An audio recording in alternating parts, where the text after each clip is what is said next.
দেখো সকালে উঠেই আজকে হাত কেটে ফেলেছি, ভিটামিন তো শরীরে গেল না, রক্তক্ষরণ হয়ে যাচ্ছে। গুড মর্নিং সকলকে। অনেক দিন পরে তোমাদের সাথে চলে এসেছি একটা নতুন ভিডিও নিয়ে। মন্দিরা ক্রিয়েশনে সকলকে স্বাগত। ডেইলি ব্লগ নিয়ে আমি আবার হাজির হয়ে গেছি। ছেলেটাকে একদম রেডি করে দিয়েছি, স্কুলেতে যাবে, সেই জন্য তোমাদের দাদা ভাই নিচে নেমে আগে সাইকেলটা বার করছে। এই যে বেরিয়ে গেল, এরপর আমি কাজগুলো মিটিয়ে নিচ্ছি। প্রথমে চা করে নিয়ে এখানে কাজগুলো সেরে ফেলেছি, নিয়ে একটুখানি এই ঘরে বসে চা খাবো মায়ের সাথে। কি খুঁজছো?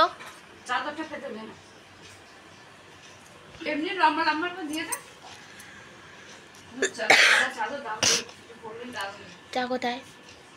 আমি দুধ চা খাইনি। দেখো এরপর এখানে কিছু কাটাকাটি ছিল, তোমাদের দাদাভাই টিফিনটা করবো বলে সেটাও কেটে নিলাম। ফ্রেশ হয়ে চলে এসেছি একবারে। গুড মর্নিং সকলকে, বলা তো হয়নি। তো একেবারে এখন বাজে 9:35, ছেলেটাকে আনতে যাবো, চলো দেখতে থাকো। একেবারে রাস্তা দেখা হচ্ছে। এই যে আমি এখানে রেডি হয়ে আমলকি মুখে দিয়ে চলে এলাম। আমলকিটা খেতে খেতে বেরিয়ে চলে এসেছি, কারণ আমার আমলকি খেতে দারুণ লাগে। এরপর ছেলেটাকে নিয়ে একেবারে ঘরেতে চলে এসেছি পুজো করতে। পুজোটা কমপ্লিট করে ফেলেছি। এটা বুধবার দিনকে, তোমরা দেখে নিশ্চয়ই বুঝতে পারছো, ভিডিওটা দিইনি হয়তো, সেই জন্য তোমরা ভাববে বাবা কি দিনের ভিডিও। এটা বুধবার দিনকে আমার হাতটা কেটে গেছিলো। এইসবে আমি খাবার দাবার সেরে ওপরে এলাম, তো প্রচণ্ড গরম। স্ট্যান্ড ফ্যান চালিয়ে দিয়েছি, ওপরের মারাত্মক তাপ নামছে। 2টো বেজে গেছে ওপরে আসতে আসতে। তো বসে একটুখানি রেস্ট নেবো, তারপরে যখন উঠবো তোমাদের সাথে শেয়ার করবো। ছাদে যাবো একটুখানি, আজকে কাজ আছে। তো চলো দেখতে থাকো ভিডিওটা, স্কিপ না করে দেখছো তো। আর বিয়ের ব্লগগুলো কেমন লেগেছে কেউ কমেন্ট করোনি, কমেন্ট করে জানাতে পারো। আর এই দেখো একটা নখ কেটে ফেলেছি, দেখতেই পাচ্ছ, ছোটো বড়ো। এইটা এই দেখো সকালবেলা যে খুঁত হয়ে গেছে হাতে, মারাত্মক রক্ত বেরিয়েছে শরীরে, এতটা পরিমাণ রক্ত জমে গেছে বোধহয়, তার জন্য একটুখানি কাটতেই প্রচুর রক্ত বেরিয়ে গেছে। কিছু ভিটামিন শরীরে গেল না, আর এদিকে রক্তক্ষরণ হয়ে গেল। চলে এসেছি ছাদে, কিন্তু ছাদের চেয়েও নিস্তার নেই, মাইক চলছে আমাদের এখানে, প্রচার চলছে, কেননা ভোটের কাজ শুরু হয়ে গেছে, ভোট আছে সামনে। আর এই দেখো শুভদের প্যান্ডেল খোলা হয়ে গেছে। অনেকক্ষণ পর তোমাদের সাথে এলাম, এখন সন্ধেবেলা, সন্ধে দিয়ে একবারে এসেছি, ঘর তো গুছিয়ে ফেলেছি। এই দেখো যতটা পেরেছি গুছিয়ে ফেলেছি, আর একটু মোছামুছি করে নিয়েছি, পুরো টিপটপ। এই মোছামুছি করলাম, রুটিটা করে চলে আসি, অনেকটাই রাত হয়ে গেছে। আগে রুটিটা করে আসি, ছেলেটাকে পড়াতে বসেছিলাম, ওকে পড়াতেই কাজগুলো সারলাম। রুটিটা করে চলে আসি, রুটি তরকারি তারপর তোমাদের সাথে আসছি। এইখানটা গোছানো বাকি আছে, কালকে এইগুলো তুলবো। আর যেগুলো পড়ে গেছিলাম বিয়ে বাড়িতে, সেগুলো এখনও তোলা হয়নি, রোদ খাওয়াতে হয়েছিলো তো সেই জন্য, তো তাই জন্য আগে কালকে রোদ খাওয়াবো, তারপর তুলবো। বৃহস্পতিবার কোনো রকম শ্যুট করতে পারিনি, এটা বৃহস্পতিবার সন্ধ্যেবেলা টিফিন করেছি। আজকে শুক্রবার, এখন থেকে আমার ব্লগটা শুরু করছি। এখন থেকে না, আগের দিনে তো ব্লগটা শেয়ার করতে পারিনি, তাই এটাকে জুড়ে দিয়ে একবারে তোমাদের সাথে শেয়ার করব।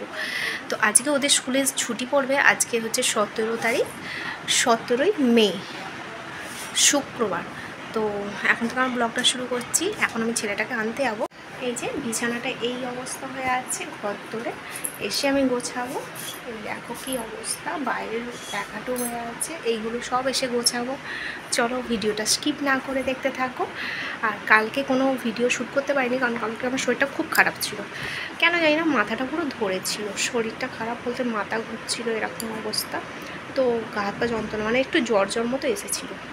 যাই হোক এখন ঠিক আছে, পুরো একদম ওকে, সকাল থেকে উঠে বিন্দাস আছি। স্কুল থেকে চলে এসেছি, আগে এসে পুজোটা সেরে নিয়েছি। বিছানা গোছানো পুরো কমপ্লিট, এইদিকে ঘর পুরো টিপটপ করে ফেলেছি। আর এই আমার খাওয়া কমপ্লিট হয়ে গেছে, মানে লাঞ্চ আজকে দুপুরবেলা। আজকে ছিল ভাত, শাক চচ্চড়ি, মাছের ডিমের দিয়ে আলু দিয়ে তরকারি ছিল, চাটনি আর পাঁপড়। মারাত্মক গরম পড়ে গেছে, তো প্রচণ্ড গরম। আবার সেই আগের মতো এক অবস্থা, সেরম গরম। আর এদিকে এগুলো গোছ করে রেখেছি, এইগুলোকে এই যে এইগুলো গোছ করে রেখেছি, আলমারিতে তুলবো। দেখি বিকেলবেলা যদি তুলতে পারি, নাহলে সন্ধেবেলা তুলবো। আর স্কুলেতে আজকে ছুটির প্রোগ্রাম ওদের নিজেদের মধ্যেই হয়েছে, বাচ্চাদের মধ্যেই। তো স্কুলে করেছে, সেটা দেখতে পারিনি আমি, কারণ অনেক দেরিতে গেছি সেই কারণে। আর এদের স্কুল থেকে আজকে এদেরকে গিফট দিয়েছে একটা করে ছাতা, যেমন মাতৃদিবসে একটা করে মায়েদের ছাতা দিয়েছে। তোমাদের সাথে তো শেয়ার করতে পারিনি, তো নেক্সট ভিডিওতে আমি তোমাদের সাথে সবটাই শেয়ার করব। অবশ্যই তার জন্য কিন্তু আমার চ্যানেলটার দিকে চোখ রাখতে হবে। আজকের ভিডিওটা আমি এখানেই এন্ড করে দিচ্ছি, কেননা আমি মায়ের বাড়িতে যাব, সেখানে আবার নতুন নতুন ব্লগ তোমাদের সাথে শেয়ার করব। ততক্ষণের জন্য সবাই ভালো থাকবে, সুস্থ থাকবে। আর আমার চ্যানেলে যারা এখনও পর্যন্ত ভিজিট করোনি, অবশ্যই ভিজিট করে যেও। আর যারা এখনও পর্যন্ত সাবস্ক্রাইব করোনি, প্লিজ সাবস্ক্রাইব করে দিও। পাশে থাকা বেল আইকনটা ক্লিক করে দিও, যাতে আমি ভিডিও দেওয়ার সাথে সাথে তোমাদের কাছে গিয়ে পৌঁছে যায়। ভালো থাকবে, সুস্থ থাকবে, দেখা হবে নেক্সট ভিডিওতে। টাটা।